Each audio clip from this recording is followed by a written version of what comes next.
trộm dẻ ăn khuôn miền nằm na trong thua vây của ban tam chất men ha bong pro là bong thom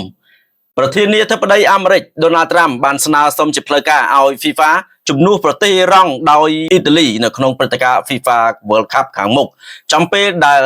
អាមេរិកកំពុងតែមានសង្គ្រាមជាមួយនឹងអ៊ីរ៉ង់អ្នកតំណាងលោក Donald Trump បានអះអាងថាពានរង្វាន់ World Cup ចំនួន4សម័យកាលរបស់ប្រទេសអ៊ីតាលីគឺវាបានបង្ហាញឲ្យឃើញថា